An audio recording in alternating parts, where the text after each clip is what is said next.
Good evening, everyone. My name is Dr. Daniel Kelvin Bullock, and I'm the Executive Director for Equity Affairs for Durham Public Schools. I am joined here this evening by Mr. Jermaine Porter, our Boys of Color Initiative Coordinator. And we just want to thank you all for joining us for our listening and learning session on our racial and educational equity policy draft for Durham Public Schools. We want to take this opportunity to provide an update on the background, the purpose, and the content of the policy that we will propose to our Board of Education next month. At this time, I'm going to share my screen and we will move forward with our presentation. Again, thank you all for joining us. So this evening, we will review the background, the purpose, structure, and content of Durham Public Schools Racial and Educational Equity Policy Draft. We're going to receive questions, provide feedback regarding the drafted policy.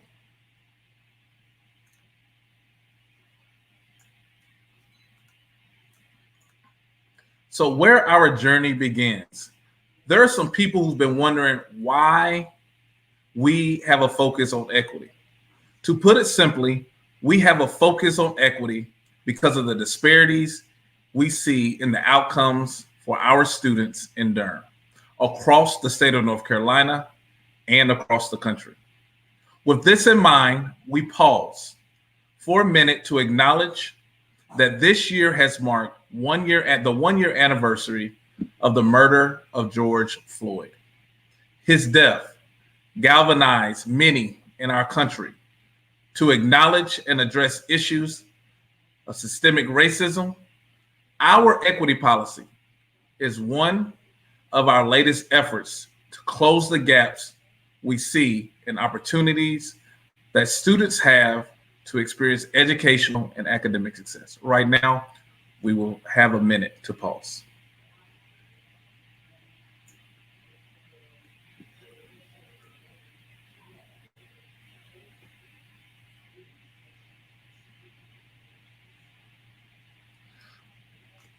Thank you.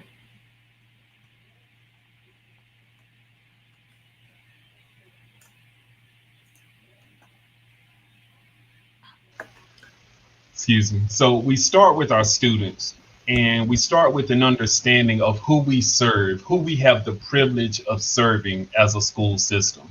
So many of you know who are joining us this evening that almost 75% of the students that we serve in Durham Public Schools are Black and or Latino.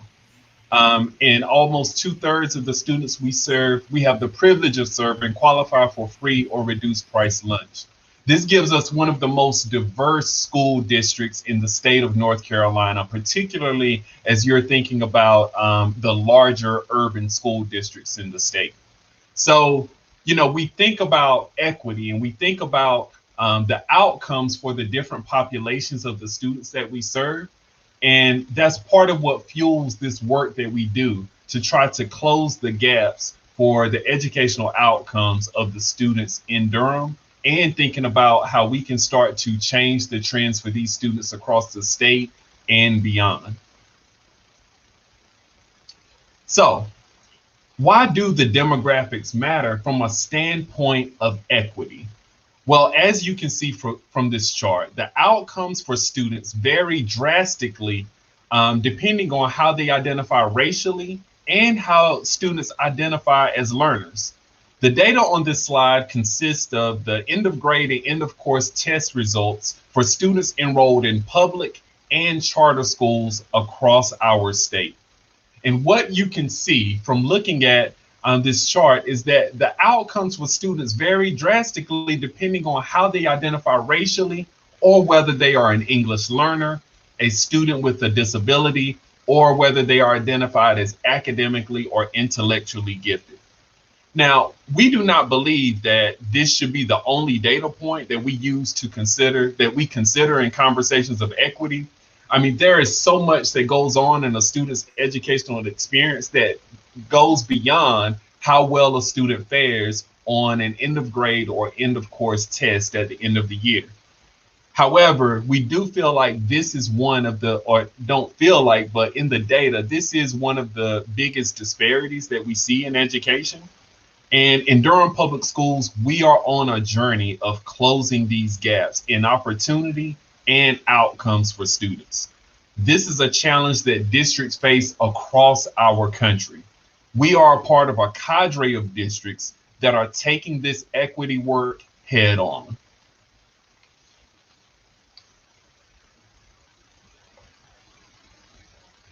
Mr. Porter, if you can unmute.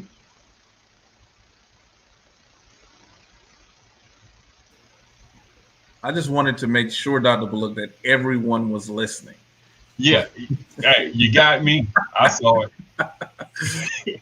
So as we acknowledged before, we have to be able to see how inequity plays out in multiple data sets. This slide highlights yet another concerning disparity we see in public and charter schools across the state of North Carolina. The overrepresentation of Black boys and Black girls in short-term suspensions. In addition to this racial disparity, there is also a stark overrepresentation of students with disabilities in short-term suspension data. We need to be mindful of the fact that these disparities are not necessarily connected to some students exhibiting unique behaviors that prompt suspensions. A lot of suspensions or students are suspended for matters that could be considered subjective, like disrespect or insubordination. However, Black boys and Black girls are being suspended at a higher rate than white students. And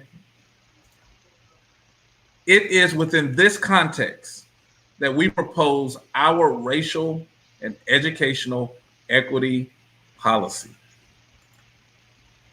The policy is broken down into sections, 5 sections. It is our purpose, definitions.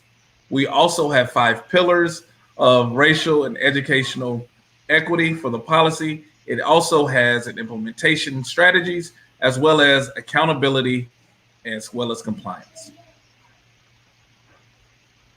So we've already shared a little information about the purpose of this policy we're developing.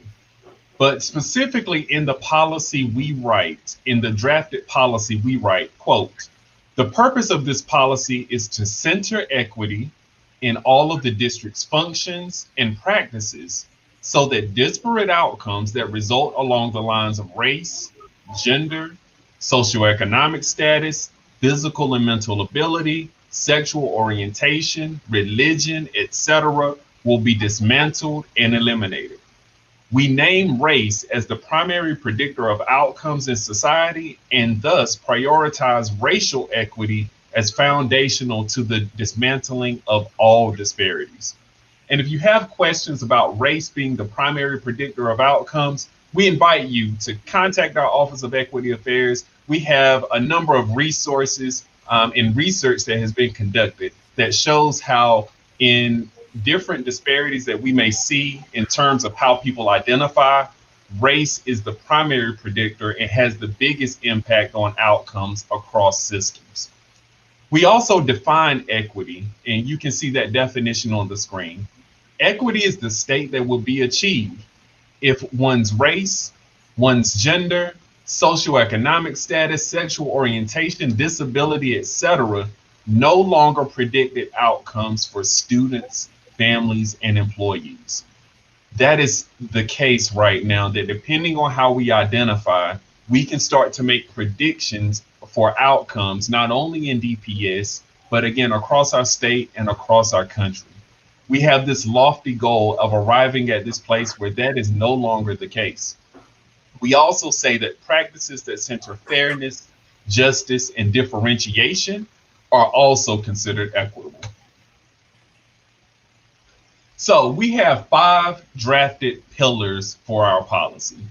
Those pillars are disrupting systemic inequities, honoring culture, experiences, and humanity of students, families, and the community, ensuring that there is access and representation in academic programming in schools, building staff capacity for equity-centered practices, and addressing the social and emotional well-being of students and staff.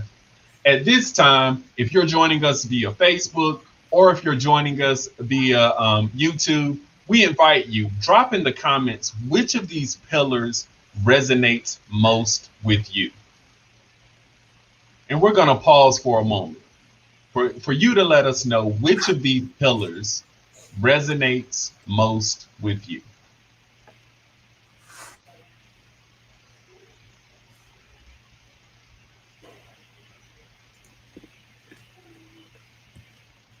And Mr. Porter, if you see any responses to that question, just let us know. And if not, we will continue our presentation.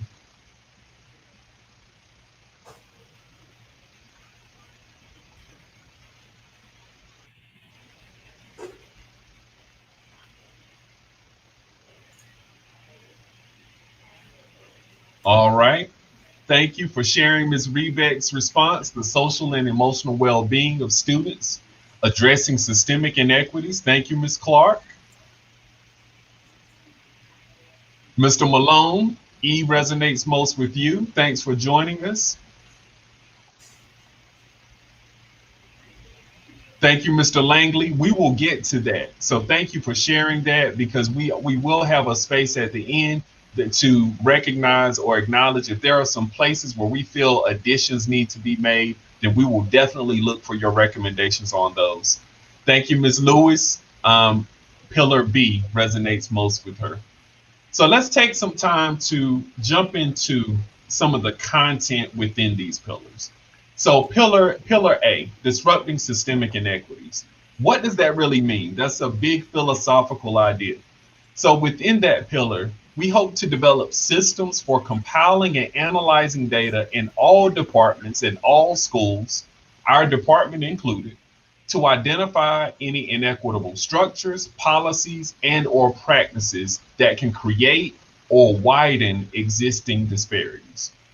All right, so just thinking about that, what are some of the practices we have in place that, instead of closing gaps in the opportunities that students may have, are actually widening those gaps? And what are some practices or structures we may have in place that are creating greater disparities between students and their access to opportunities? Our second pillar, or pillar B, around honoring culture, experiences, and humanity of students, families, and community. One of the things we want to emphasize in that pillar is recognizing the power of words and ensuring the use of people first and student first language. What that means is sometimes we have a practice in education or a practice as community members of, for example, naming students who receive exceptional children's services as the EC kids. What we would like to do in this is emphasize and provide training around people first language. What that means is you wouldn't refer to students as the EC kids. They would be the students who receive exceptional children's services. We would center the student, we center the people in our language. That helps us to avoid placing labels on kids that may have some problematic outcomes for them. Also, with this pillar, we want to create welcoming spaces for community and families in our schools and in all of our buildings to make sure we're welcoming to the diversity of the community that we serve here in Durham. Thank you, Dr. Bullock. I'll pick up from here. So we have pillar C, excuse me, which is ensuring access and representation in academic programming in schools. We are talking about eliminating barriers, contributing to inequitable access to advanced courses or content. One of the great things about Durham Public Schools is we own our disparities. But another great thing is we understand that we must eliminate the barriers that created these disparities. We're also going under C, decolonizing the curriculum, developing anti-racist curriculum, culturally diverse teaching and resources. We know the demographics of Durham Public Schools. We want our students to be able to see themselves in the curriculum. And Pillar D is building staff capacity for equity-centered practices, right? So we're going to be providing anti-racist and culturally responsive professional development. Many of our teachers didn't go to school to understand this, but it is what we want to do is to be able to provide them professional development and professional learning. Speaking of professional learning, we want to provide professional learning for hiring managers to mitigate biases in the hiring process.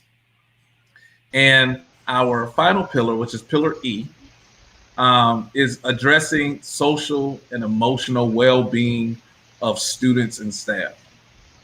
Our students have been out of school for over a year. They've been at home, right? And whenever we came back into the building, and even when the students were home, all educators were concerned about the social and emotional well-being of our students.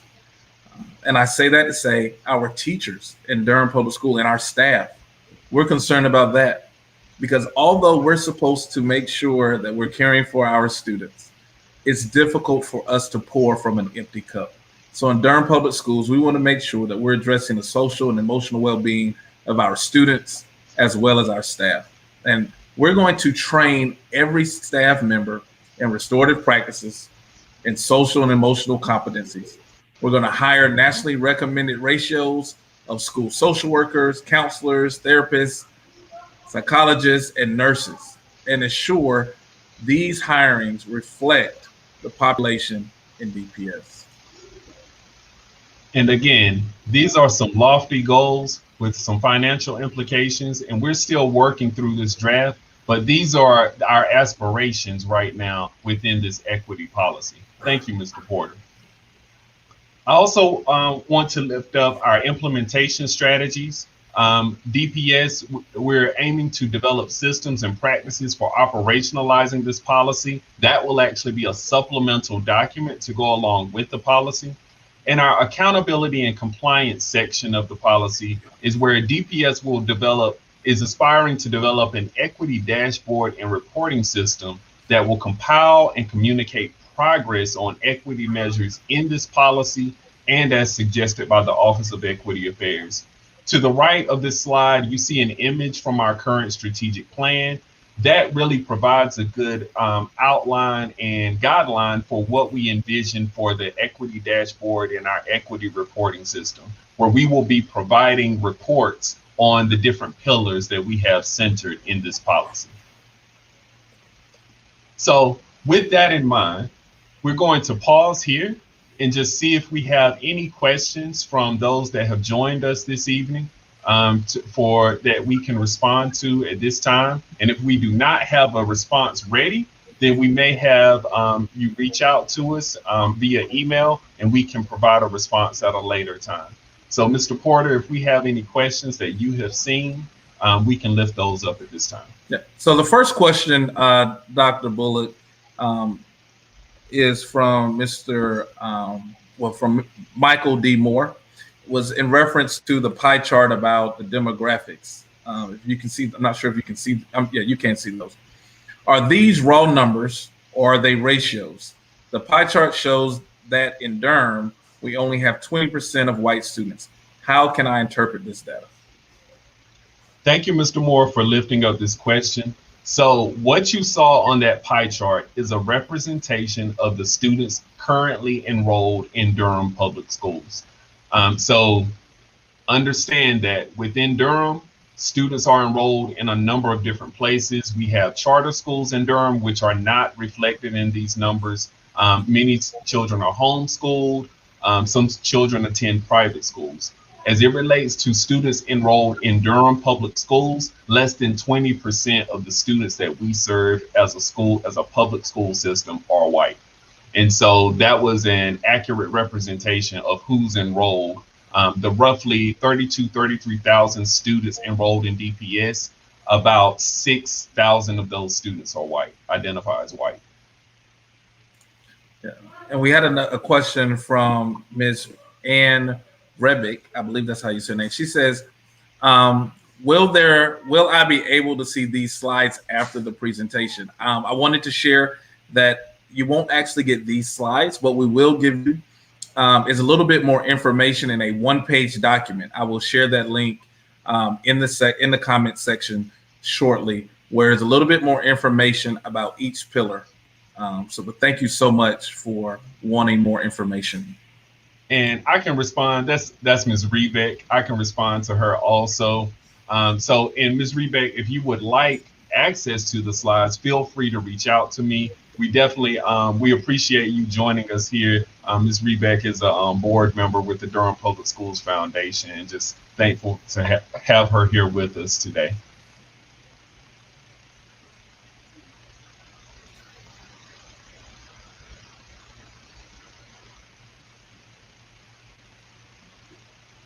What is the literature that we are using to mount our stance on anti-racism?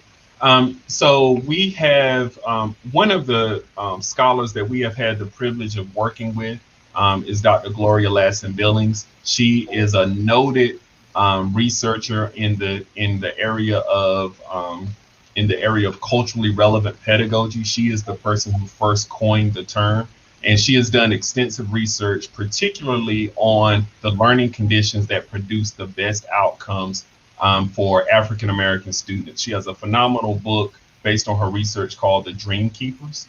And so that work, coupled with many other scholars like Carl Grant, Christine Sleeter, a number of different people have worked on educational approaches for the classroom that we can implement that help to make our lessons more culturally responsive and anti-racist, so that we're not unconsciously or subconsciously repeating racist ideas in some of the things that we're teaching by not representing different groups in our literature that we use.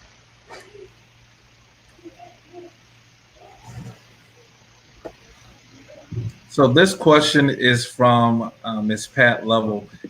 In Pillar C, does this mean decreasing standards or expectations for entrance to specific classes? Would rather find ways to make children raise up to higher standards, better prepare for success later in life. Thank you for asking the question. I often say it's really easy to jump over a bar that's set low. I'll preface my statement by saying that, but no, we're not. We are not lowering our expectations. We're not decreasing our standards. We're just simply wanting to provide more access and opportunities for students of color to actually be able to be a part of that. There's some data that we have, if you're interested in seeing it, in reference to those students and how there have been barriers put in place as to they meet the standards, they meet the qualifications, but they aren't given access to those classes. But I thank you so much for caring about our students, making sure that we are maintaining high expectations for our students.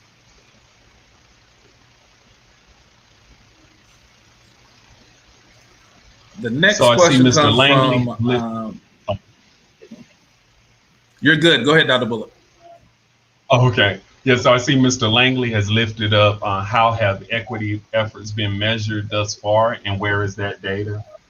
We do have some data posted on our website regarding different subgroups. And for example, proficiency on end of grade, end of course tests. We have subgroup data posted on suspension rates.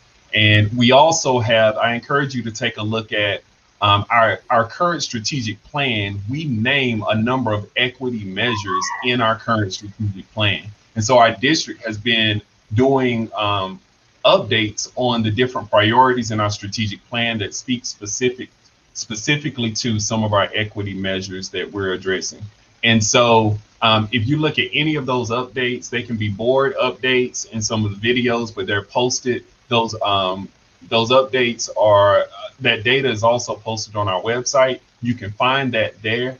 And so we have been, prior to COVID, we were making some great strides in terms of proficiency increasing for all subgroups in the last year in which we had testing.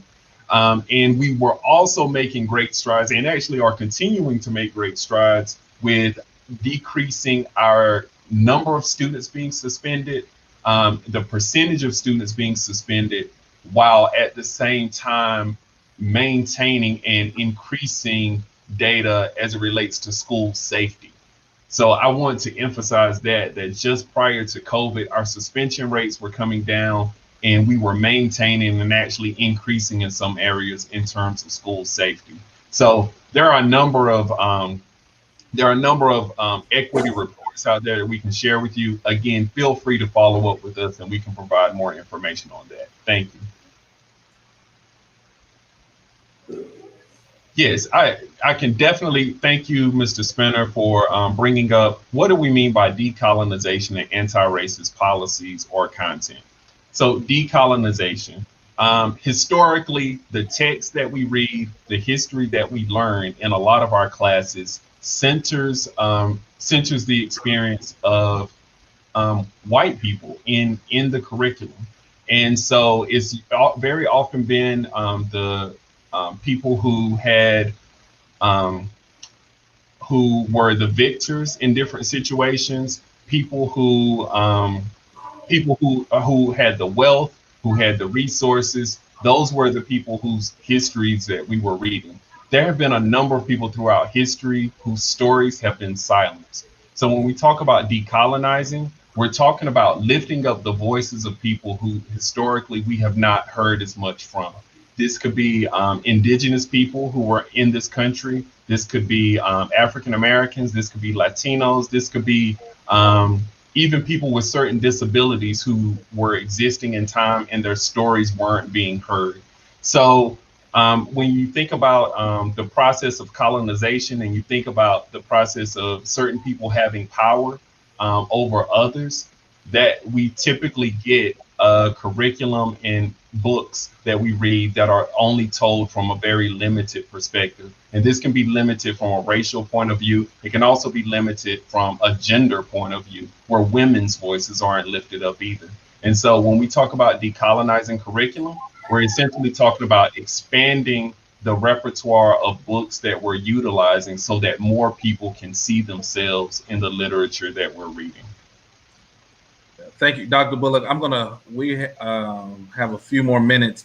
There's another question, but what I am gonna do is I'm getting ready to put in the comment section and in the chat the link to the one-page document about the equity policy.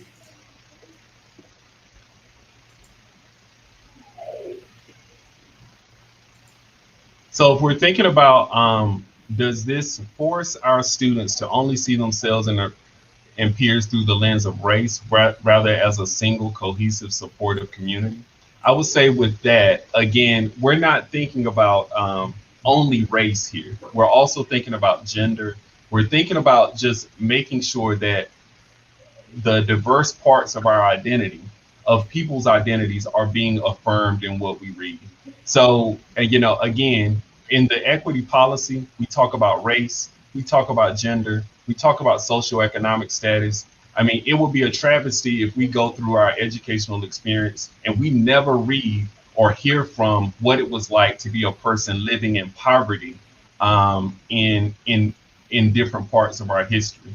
So it's not necessarily about, or it's not about making everything about race. Race is one part of our identity, but we also want to make sure we're representing different religions, different genders, and different social people from different socioeconomic backgrounds, etc., in the literature that we read and the history that we study, and even in who we lift up as who's a scientist, who's an athlete. It all needs to be diversified to make sure we're affirming the different identities that our students bring to us. But thank you for lifting that up. Yep. And Dr. Bullock, what I will share is this will be the last question that we have to answer live. But feel free to email Dr. Bullock or myself at mine is, and I'll put it in the chat. My email is jermaine.porter@dpsnc.net.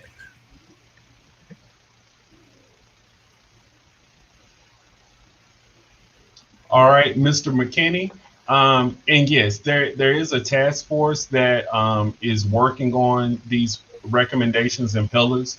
Um, and the task force is actually still working on them. So we are collecting this feedback to go and get to make some additional revisions and to further refine what we have put together. And so if you reach out to me, I can name some of the people on the task force. It's a task force of about 30 people, it consisting of teachers, principals, students, um, for recent graduates of DPS, parents, community members, actually some of our civic leaders in the in Durham. It consists of a wide range of people that span a number of races and just different backgrounds on the committee, on the task force. But thank you for lifting that. As we were putting together this equity policy, we wanted to make sure that we had a diverse group working on it to make sure that different voices were being heard in putting this together. So it is an extremely diverse group that has lifted up a number of equity concerns that we have not only in the schools but also thinking about the Durham community as a whole. So thank you. And actually, Mr. Porter, before we go, we did want to drop in the comments on Facebook and on YouTube the links to. Okay. So I've already dropped the link to the one pager.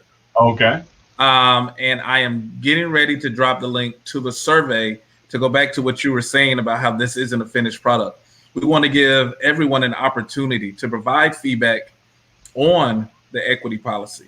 And because it isn't finished and it is a working document and we're still working on it. That's why we need your feedback. Share this with your friends, share this with your family. But this is, I just put it in the chat. It's on its way. That is the survey itself. It should be coming in, and I've already sent the one pager, but what I will do is send that again.